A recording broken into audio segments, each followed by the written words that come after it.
Okay, good evening everyone. Yung topic natin for today is regarding centroids and moment of inertia of composite shapes. So, sabi po dito, the Earth exerts a gravitational force on each of the particles forming a body. These forces can be replaced by a single equivalent force equal to the weight of the body and applied to the center of gravity for the body. Isa po sa example natin dito, no, kung matatandaan ninyo, is yun doon po sa ating distributed load. 'Di ba anong ginagawa natin no pagdating kay distributed load? Kino-convert natin siya into concentrated load. Then ina-apply natin siya doon sa center ng sa center ng object natin. Si center of gravity po no, doon yung point na si centroid no is yun yung point kung saan inilagay natin no yung object natin doon. Then, itrinay natin siyang i-balance, no? Is perfectly balanced siya. Hindi siya nagtitip sa kaliwa. Hindi siya nagtitip sa kanan. The centroid of an area is an analogous to the center of gravity of the body. The concept of the first moment of area is used to locate the centroid. The center of gravity of any object is the point where the gravity acts on the body. Centroid is referred to as the geometrical center. And tandaan po natin na centroid is laging with respect sa area. Halimbawa naman no, si center of gravity is with respect no doon sa weight ng object natin. And weight po no natin laging tatandaan is mass times the gravitational force na present sa atin. So for composite bodies, no, pag sinabi natin composite body, it is consists of a series of simpler shaped bodies connected, which can be rectangular, triangular, semicircular, etc. Then meron lang po tayong general formula na ginagamit sa centroid, no? Ano po 'yon? For x bar, yun lang po no is yung summation ng area natin multiply by dun sa centroid nung subcomponent natin divided by the summation of area. Ganun din doon sa ating y bar or centroid sa y-axis. And if 3D object po tayo, is andun naman no, yung z-axis natin which is denoted by z bar.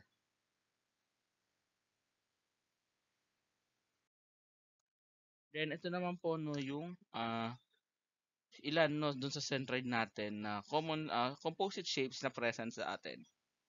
So for triangle po no dito, kulang lang tayo dito. Ang ano po natin dito no is sa triangle, kapag with respect doon sa 90 degree natin or sa large angle natin, is ang ano po natin ay 1/3 din po nung length natin. For quarter circle, yung centroid sa x-axis is denoted by 4r over 3 pi. Ganun din po sa ating y-axis.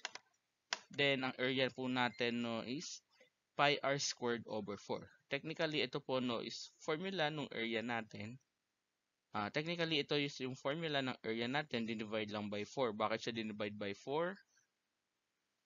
Kasi po no is dinivide by 4 siya gawa noong ito ay 1/4 ng circle natin. Kapag semicircle naman or half circle is over 2. Tandaan po natin no makikita natin dito, yung sa position ng centroid, nakabase din yan kung saan yung reference axis natin. Kaya for example, makikita nyo dito yung centroid natin sa x no is 0 pagdating dun sa semicircle natin. Then for nandito rin no yung quarter elliptical area natin, semi-elliptical area is nandito rin po siya. And then parabolic and semi-parabolic shape natin. For parabolic spandrel, general spandrel, and circular sector is ito po yung formula natin. Then for quarter circular arc, semicircular arc, and arc nung circle. So for solving centroids, meron po tayong dalawang method na ginagamit. No, una is technically no itong dalawang method natin is parehas lang naman siya. Kaya lang yung second method natin is mas organized siya. No, mamaya mako-compare natin siya kapag pinakita ko yung solution for the same sample problem using our second method.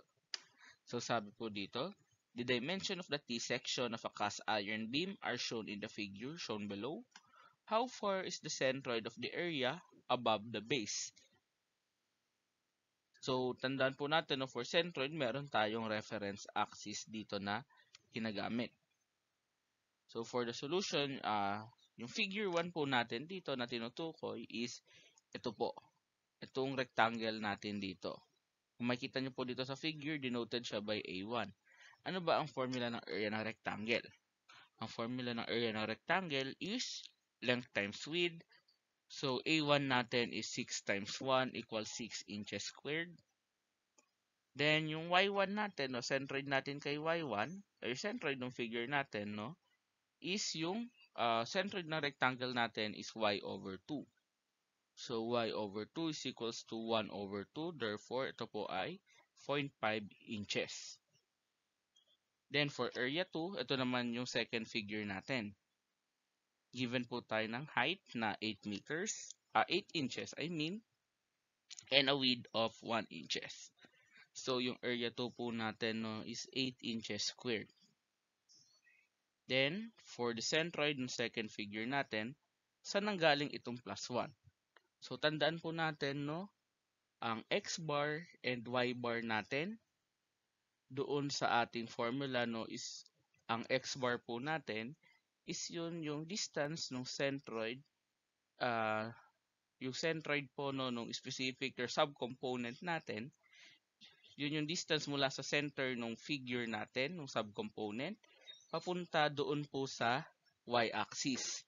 On the other hand, yung y-bar naman po natin is yung distance ng centroid doon sa centroid sa y-axis no, nung subcomponent natin, papunta doon sa ating x-axis. Kaya kung makikita nyo po dito sa formula natin, we have 1 inches. Bakit? Ang reference axis po natin dito is ito.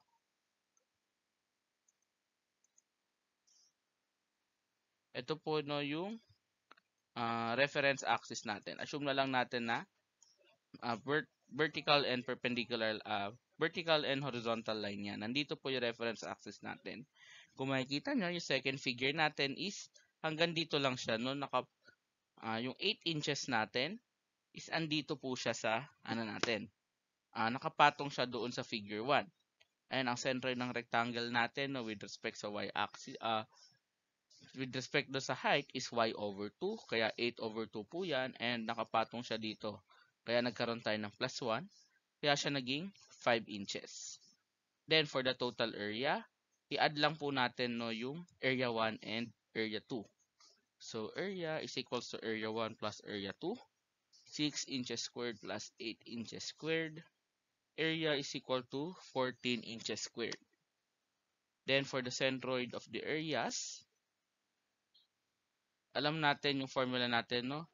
AY bar is equal to the summation of area times the Y bar. So, i-add lang po natin no, yung area 1 times Y1 plus area 2 times Y2.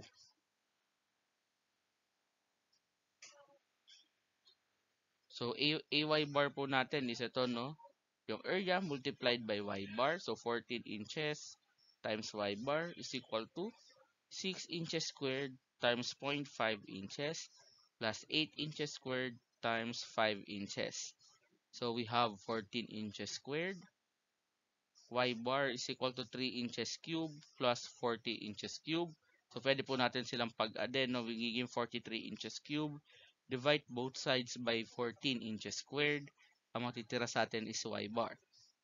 Then, solving for Y bar, cancel po si inches squared. May matitira lang sa atin na unit na inches. Y bar is equals to 3.071 inches above the base natin. Then, yung second method natin, guys, no, for calculation is using yung table method natin. Take note, no, si table method is mas organized na representation lang ito, no, noong sa formula method natin. So, tatandaan natin na meron tayong mga components dito. Yung column headers natin, we have the section, area, x bar, y bar, ax bar, and ay bar. Pagdating po no, kay section, regardless kung kahit hatiin mo siya dapat no, sa 100 section, 5 section, wala pong problema doon. Kasi dapat, no, kahit ilang section mo siya hatiin, makukuha natin na summation of area, summation of AX bar, and summation of AY bar is same po yan dapat. So, ganun din yung ating magiging final answer na X bar and Y bar. For the area, apply lang natin yung formula ng area natin. For figure 1, we have area natin ng rectangle is length times width. So, 6 by 1 inches. So, 6 inches squared. For figure 2 is 8 by 1 inches. So, 8 inches squared. Then, for the X bar, so again, centroid no, natin, no, centroid natin pagdating sa X is 3 X over 2. So, length over 2. So, 6 over 2 is 3 inches. Then, yung figure 2 po natin, paano siya naging 3 inches dyan? So, alam natin na based sa figure natin, makikita natin na nakagitna no, itong section 2 natin dito sa figure natin.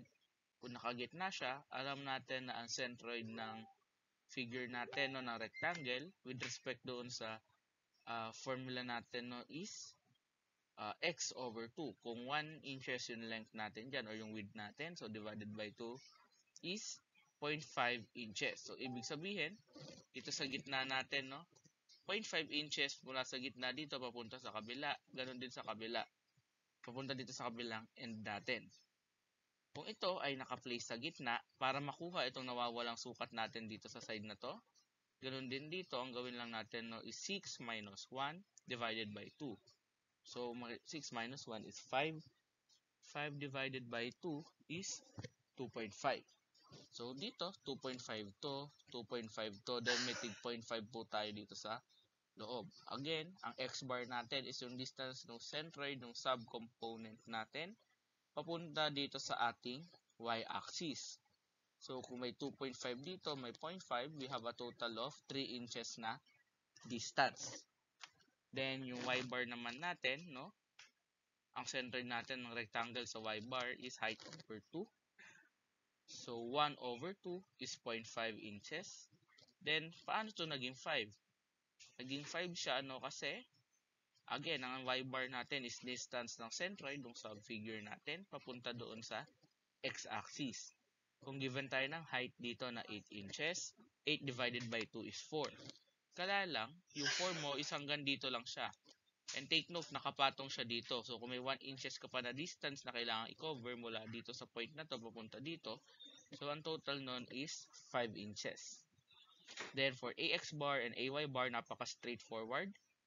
So, area times X bar, then area times Y bar na lang po yan. So, ano natin dito, no? AX bar for figure 1 is 6 times 3 is equals to 18. Then, for figure 2, we have 8 times 3 equals 24. Then, AY bar is 6 times 0.5 equals 3 inches. Then, 8 times 5 is 40 inches cube. Then, since nakompleto na natin yung section ng table natin, pwede na natin silang kunin yung total natin. So, summation of area. So, 6 plus 8 equals 14. 18 plus 24 is equals to 42. And 3 plus 40 is equal to 43. For the pwede natin i-apply yung general formula natin for centroid. So, x bar is equals to summation of ax bar over summation of area.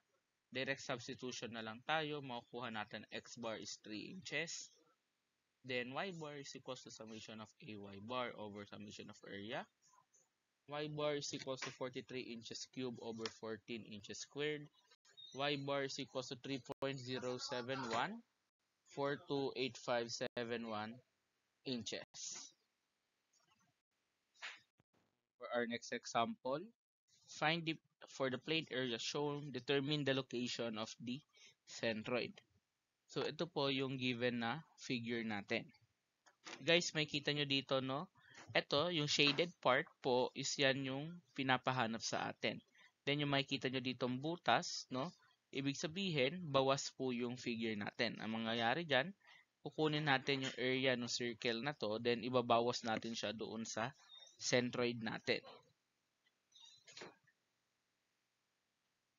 So, then, ito po no yung table na gagamitin natin. ang unang step is kailangan nating hanapin or pangalanan yung mga sections natin para hindi po tayo malito. So for the sake of this example, no, meron tayo apat na section. We have a triangle, rectangle, circles, and semicircle. Ang area ng triangle natin is 1/2 base times height. Given tayo ng base na 120 mm and a height of 60. So 60 times 120 divided by 2 is magiging 3,600 mm squared. Ang centroid po nung triangle natin, kapag with respect dito sa 90 degrees natin, is x over 3. So kung given tayo ng base na 120 mm, so 120 over 3 is 40 mm. Then, for the y bar, makikita nyo po na meron tayo ditong ang reference axis natin is ito po. Then meron tayong portion na nasa baba nung y axis natin. So, kapag nasa baba ng y-axis natin, no, ino-observe pala po natin dito sa centroid, no, yung placement niya sa Cartesian coordinate system natin. So, ang centroid naman po ng triangle, no, with respect doon sa 90 degree is 1/3 nung height natin. So, 1/3 times 60 is equals to 20 millimeters. And then, kaya siya naging negative dito dahil siya po ay nasa baba nung nasa baba nung x-axis natin. Therefore, negative yung value. Then, solve for ax bar. Multiply lang po natin si area times x bar. We have 144,000 mm cube.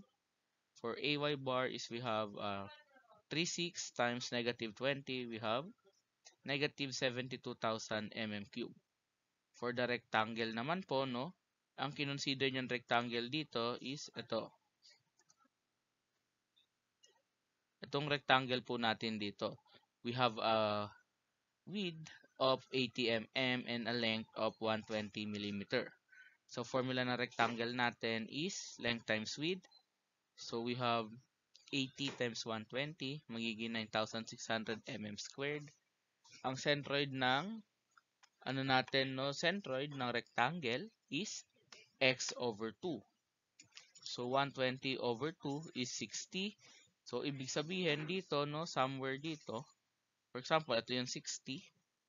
Ito yung rectangle natin, no? Kung ito man yung gitna niya, for the sake of example, nandyan. So, ang distance niya, papunta dito sa natin, yun yung kailangan natin sukatin. Nagkataon na yung figure natin is nakasagad dito sa reference axis. So, yung distance niya is siya rin yung midpoint nung sa rectangle natin. Yung position niya sa centroid sa x with respect sa x direction natin or x-axis. Kaya siya naging 60 mm. Then, given a height of 80 millimeters, so ang position ng centroid natin is sa kalahati, no, y over 2. So, 80 divided by 2 is 40 millimeters. Then, to solve, no, ang gagawin lang natin is multiply natin, no, yung area times the x bar. So, 96 times 60, we have 576,000 mm cube. For the ay bar, we have 9,600 times 40, we have 384,000 mm cube. For the circle, no, again, kung babalikan natin yung previous slides, no, ang circle natin, ang formula natin, no, is 1/2. Pi r squared po yung formula natin. So, makikita nyo dito, dinenote ko lang siya as pi. Bakit natin siya kailangan i-denote lang as pi? Kasi po, no, si pi is non-repeating, non-terminating number. So, kapag naglagay tayo ng specific value dyan, ang possible na mangyari, no, is maubos natin lahat ng letter dun sa store function natin. Kaya kung hahayaan lang natin siya maging pi, no, para at least sa dulo na lang natin siya i-incorporate. And bakit tayo nag-negative dito?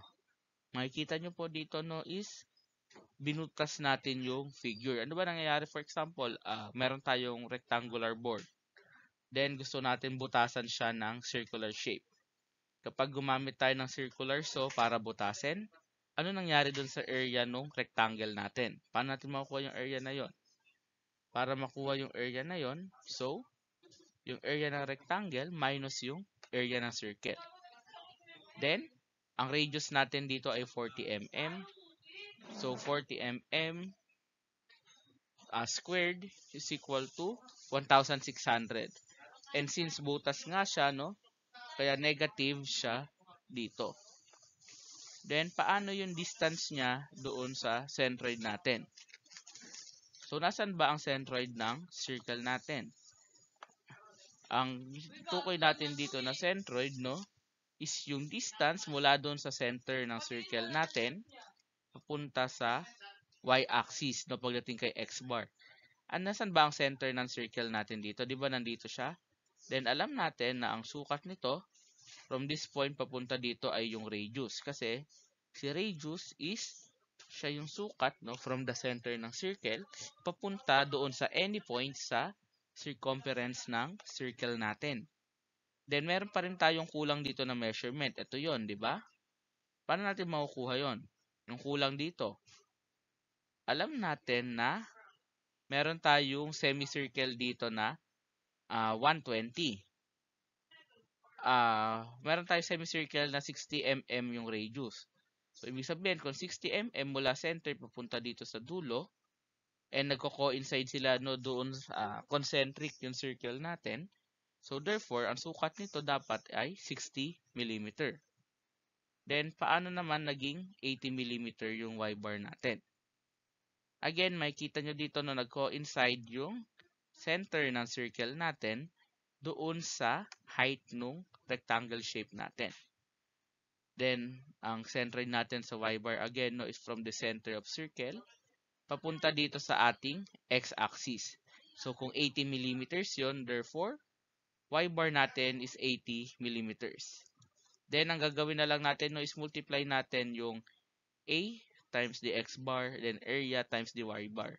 Makikita nyo dito sa table, no, is nakadiretso na po siya. Naka-direct na yun natin, hindi siya naka in terms of pi. Wala namang kaso doon, no, kasi nung sinolve ko to, is naka-excel ako. Then, wag lang natin kalimutan i-incorporate, no, yung negative sign natin kasi since binutas natin siya. Then, for the semicircle naman, ang formula again, no, ng area ng circle natin is pi r squared. So, kung semicircle, ibig sabihin half circle siya. So, divide by 2 lang. So, kung ang area natin, no, is 3,600 pi. So, 3,600 divided by 2 is 1/8 pi. Then, we have yung centroid niya again, no, is yung distance ng center ng circle natin papunta sa y-axis. So, 60 mm. Then, makikita nyo dito, no, bakit 80 over pi plus 80 yan. Kasi, di ba, ang formula natin ng centroid ng semicircle natin, no, is 4 pi 4r over 3 pi. So, ang radius natin ay 60. So, 4 times 60 is 240. Then, 240 over 3 is 80. So, we have 80 over pi. Sir, saan nanggaling yung plus 80? Kasi yung 80 over pi natin, no, is siya lang yung centroid ng semicircle mo. And again, take note, ang y-bar po natin, no, is yung distance ng centroid ng subfigure mo papunta dito sa x-axis natin. And alam natin, no, from the origin or center ng semicircle natin, meron papunta sa x-axis natin is meron tayong 80 mm. Kaya natin siya inad. Guys, take note dito, no, pag nag-calculate kayo, na kapag binultiply nyo sila, no, is maglagay kayo ng parenthesis. Kasi kapag ginawa nyo, dinirect nyo sa calculator yan, ang tendency is 1,800 times 80 over pi plus 80 yung mangyari. And take note, di ba, ang ano natin is multiplication, so dapat ito ay naka-enclose sa parenthesis para maiwasan natin yung error. Then to solve, ito po yung magiging ating ax bar and ay bar. Ngayon, kumpleto na yung figure natin or yung table natin. We can substitute yung, we can solve now for the total area, summation of ax bar and summation of ay bar. Ngayon no guys, again, regardless kung kahit paanong approach siya hatiin, ang A, summation of area natin, summation of AX bar, summation of AY bar is hindi yan nagbabago. Same yung value natin. Then, we can now solve for the centroid. So, direct substitution na lang tayo. X bar is equals to 54.793,293,2091,447 millimeter. Then for on the other hand, yung y bar natin is y bar equals summation of ay bar over summation of area. So y bar is equals to 36.610,776,742,8721 millimeter. Remind ko lang po kayo no, na laging gamitin yung stored value natin. Then iwasan na lang din natin na i-express in terms of pi yung i-express pa in terms of pi itong total area natin, tsaka AX bar and AY bar. Then next na di-discuss natin no, is yung moment of inertia. So ano ba si moment of inertia? So moment of inertia basically is the measure of an object resistance to changes to its rotation. Then it is also defined as the capacity of the cross section to resist the bending. Usually quantified siya ng unit of distance raised to 4. Then for moment of inertia, no, ito rin yung tinatawag natin na second moment of area. No, ito yung another term natin for MOI or moment of inertia. And meron po tayo no iba yung formula natin no, for the moment of inertia sa x-axis and sa moment of inertia natin sa y-axis. Then, ang mag-cover lang po natin no, for today is yung moment of inertia ng composite shapes lamang. Then, ito po no, yung mga formula natin for the composite shape. So, paki-take note na lang po no, yung axis natin. And, tandaan lang po natin no, kapag sinabi natin na IX and IY, yung IX natin no, I sub X is yung moment of inertia about the x-axis. And yung IY naman natin is moment of inertia to about the y-axis.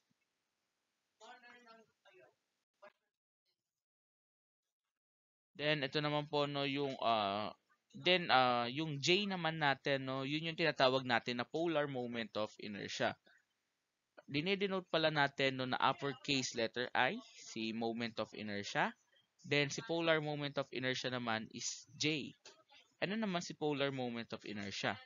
Si polar moment of inertia naman is yun yung property ng cross section natin to resist yung torsion natin. Then, ito po yung formula natin no, for the moment of inertia nung ellipse. And then, andito rin yung formula natin no, for the polar moment of inertia nung ellipse. For polar moment of inertia, no, meron tayo dito for a solid circular shaft, then a hollow thick-walled shaft. Pag sinabi natin hollow shaft, no, butas yung gitna natin. Okay, so for example, a rectangle is 3 inches by 6 inches. Determine the polar moment of inertia. So, given po tayo ng rectangle, then direct application lang ito ng formula natin.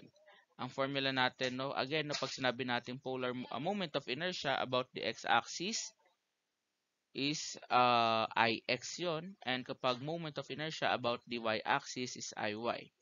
So, substitute lang natin, no, formula natin for Ix na rectangle is bh cube over 3. So, substitute lang natin, no, kailangan lang properly identify natin kung ano yung base and height. So, 6 times 3 raised to 3 over 3 is 54 inches cube. Then, for the moment of inertia about the y-axis, we have 216 inches to the 4th. Then, direct application lang po tayo ng formula nung sa polar moment of inertia. So, J is equals to Ix plus Iy. So, the polar moment of inertia will be 54 plus 216, so 270 inches to the 4th. Then, sabi po dito, Determine the polar moment of inertia of the cross-section of a hollow tube whose outside diameter is 6 inches and inside diameter is 4 inches. So, directly substituting lang po no, sa formula natin. So, J is equal to 1 half pi times R raised to the fourth minus R raised to the fourth. Na take note, yung malaking R natin is yung outside diameter natin, and then yung maliit na R is yung ating inside diameter, inside radius rather. So direct substitution, we have 1 half pi times 3 raised to the fourth minus 2 raised to 4. J is equals to 32.5 pi inches to the fourth. So J is equal to 102.10 inches to the fourth. And dyan po nag-end no yung discussion natin for the moment of inertia and centroid of composite shapes.